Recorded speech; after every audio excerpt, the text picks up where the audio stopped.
Nous sommes vendredi, place à notre journal de campagne avec vous, Michel Gueillère. Bonsoir Michel. Alors on le sent, les élections se rapprochent, tout devient sujet à débat. On commence avec un drapeau sur la façade de la maison communale à Evere. Oui, le drapeau palestinien, et il jure qu'il ne pensait pas à mal, le bourgmestre d'Evere, quand il a fait hisser ce drapeau aux côtés du drapeau belge devant la maison communale. Il dit qu'il répondait à la demande d'une association qui défend la cause palestinienne ici en Belgique. Alors, est-ce que c'est apporter le conflit israélo-palestinien chez nous? Est-ce que c'est choisir un camp dans ce conflit? Ou bien est-ce que finalement, Evere a fait la même chose que la commune de Uccle, qui avait hissé le drapeau de l'État d'Israël au moment des attentats du Hamas? On écoute Ridouane Chahid, le bourgmestre socialiste d'Evere. C'est même plus que justifié, vu ce qui se passe aujourd'hui à Gaza, vu les massacres, vu la famine qui y règne. Et c'était un geste de soutien vis-à-vis du peuple palestinien, j'insiste, vis-à-vis du peuple palestinien uniquement. Voilà, interview réalisée en ce début de semaine. Précisons quand même, Valérie, que hisser ce drapeau n'a pas plu à tout le monde, à Evere, même au sein de la majorité, où le partenaire des filles a dit qu'il trouvait que c'était faire une différence entre les victimes d'un côté ou de l'autre. Le conflit israélo-palestinien qui pose d'ailleurs des problèmes au-delà de la commune d'Evere, puisque au sein de la liste MR, un candidat a annoncé qu'il se retirait des élections. Il était 44e, peu de chances d'être élu directement, ou en tout cas aucune chance de bénéficier des voix du pot commun. Il reproche à son président de parti, Georges-Louis Boucher, différentes positions, notamment sur ce conflit et puis sur la pratique religieuse en général. Il se dit mal à l'aise. C'est une défection qui tombe alors qu'on le rappelle, c'est aujourd'hui et demain que les partis doivent déposer leur liste complète. Après ça, les candidats seront inscrits dessus et même s'ils font défection, ils seront quand même candidats.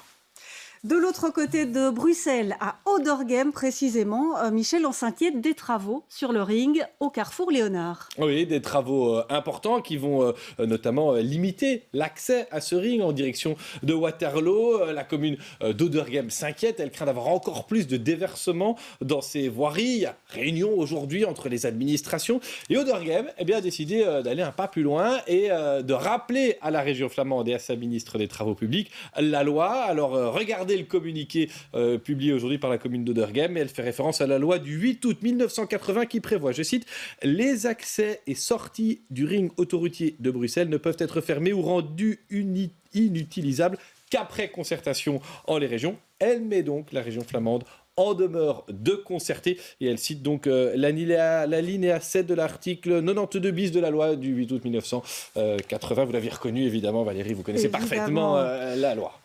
Et pour l'instant, on parle peu de bonne gouvernance dans cette campagne électorale, Michel, mais ça pourrait changer. Oui, c'est Le Soir qui a pointé ce matin la gestion de Paradigme. C'est l'administration bruxelloise qui équipe les OIP, les administrations bruxelloises en matériel informatique. Une administration qui affiche des dépenses de 70 000 € pour des parties de golf. C'était pas sur un an, c'est depuis 2021. Mais enfin, voilà, ça s'est donc répété plusieurs fois, des parties de golf assez onéreuses. L'occasion, dit-on dans les justifications, de faire du networking, c'est-à-dire de créer des contacts.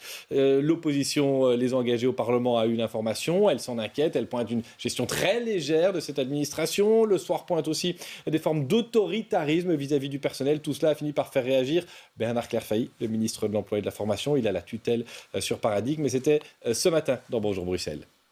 Je ne comprends pas aujourd'hui pourquoi la Direction générale de l'administration publique doit se promener sur un parcours de golf. Alors si c'est des opérations de team building, ça pourrait être de l'escalade, du golf ou bien une balade en forêt avec un bon repas, mais qu'on m'explique de quoi il s'agit. Si c'est des activités de golf régulières, je ne vois pas le lien avec l'administration publique.